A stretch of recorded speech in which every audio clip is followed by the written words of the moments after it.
Salute, men. Merely, observation here, guys. And maybe it's my own dang fault for following and adding the wrong, ditch pigs on some of my social media accounts in the past. I don't go on Facebook often. However, every time I log in now, it seems like every chick has a f***ing OnlyFans account now. Is it just me, or leave a comment on your take on this? Anyhow, lockdowns and crisis canceled. Forced feminism. Don't chase women. Stop helping her. I'm the king of my world. I break down the walls around you. If you're willing to get one of these dames that want a provider, make sure she's bringing way more to the table than just her little looks and her punana. Make sure she's willing to get down to work in more ways than one, in lots of ways. Women up, more like upset women. Forced feminism fails during quarantine. Never let a crisis go to waste. You should be working on yourself as much as possible. If there were some deficiencies that you had before in a good, disciplined, masculine protocol, you can work on them now. Do some masculine chores and activities. Get a good diet plan into place. And I tell people all the time, your diet is your diet. What you eat on a daily basis. Diets aren't temporary.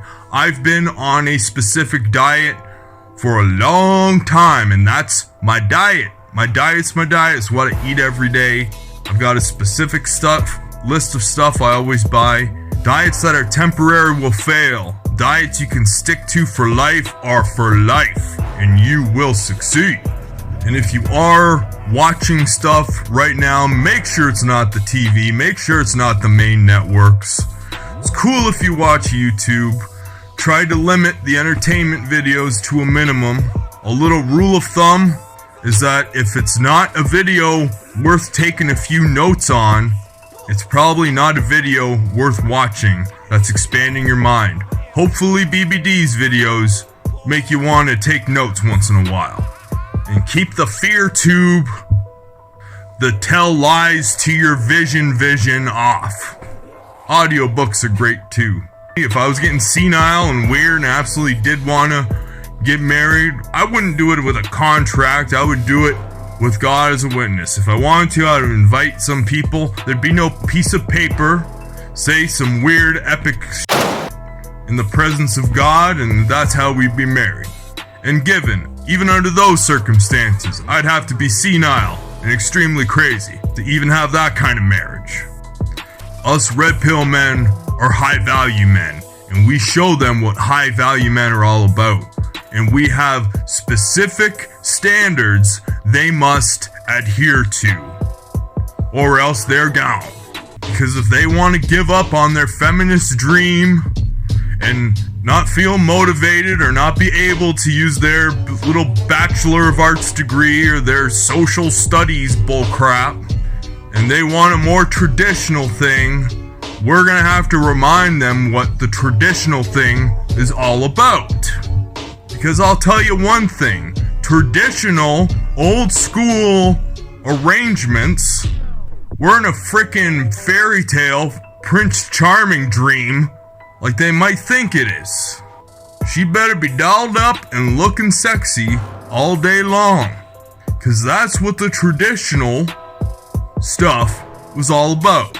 So if she is ready to stop her little Disney fantasy dream of being a strong, independent woman and is ready to bunk up with you and be the provider, in my opinion, you should make it absolutely clear to her that it's your way or the highway.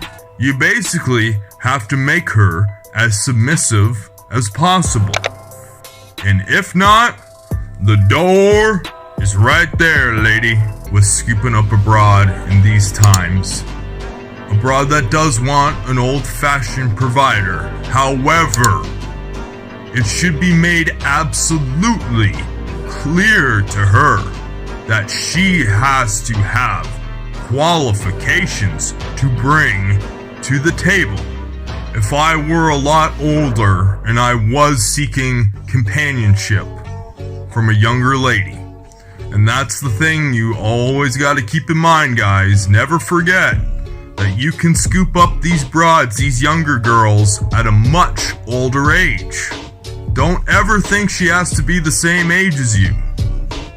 I'm 36 now, but when I'm, let's say, 46, I'll be looking for a girl between 22 and 26. Maybe 30 max. That's probably a little too old to begin with. Don't think that you have to be stuck with chicks your age. And as I was getting to, make it clear that she has to bring stuff to the table. It's a term that gets said often, but yes, we're the prize. We are the prize. And if you're the breadwinner, and if you're gonna get into that type of provider role, you have to ensure that she is going to bring something to the table. She ain't the table. Have her write up a dang resume if you have to. And I'm not talking about what she can do sexually. That's a no-brainer. If she doesn't do certain things in that regard to begin with, that's an instant disqualification. Instantly disqualified if she ain't down with that. Most of you men should be able to cook and clean and do your laundry and do all that stuff yourself anyhow. However, if there's a woman who's willing to come in and take some of the burden off of you, and you're willing to take her in, make sure she's aware and down with the program. You're never lonely if you love yourself, and I'd never scoop up some scallywag looking for a provider. I think we're gonna see it more and more, especially if this is just the calm before the storm in regards to the lockdown and the quarantine and what's going on in the world right now. That some of these chicks with their Bachelor of Arts and Social Studies degrees will more and more realize that they won't be able to use them. And some of them either will not be willing to work common jobs or will lose their common jobs and will more and more be seeking the provider man. They'll require a provider man. And I've seen little posts and snippets of it online already of women asking for a man to take care of them during these times, looking for a man to take care of them during these times, asking the men how much they're gonna pay or what the man has to offer, having the men qualify themselves to provide for these women. However, they're failing to articulate what they have to offer. And that should be our question if we're interested in such a thing. And there are far too many thirsty simp dudes, far too much manginery in this society that we're trying to destroy. Subscribe if you're down with that message if you haven't yet. But women don't talk about what they have to offer because they just think their glorious f***ing presence and their punana is everything they require. And unfortunately, a lot of these thirsty simps that do pay for these girls' dates and are willing to bend over backwards for them have supported that notion. See, there are a lot of people outside walking on the river in front of my place there. Is it just me, fellas, or do Arab chicks have pretty fat ass? Just saying, some of them Middle Eastern chicks are built like stallions. Anyhow, not thirsting. Check out my latest video right there. I'll drop another one down yonder. I'll drop another pretty dang good one down there yonder. And subscribe to BBD right there. I'm out of here. Peace.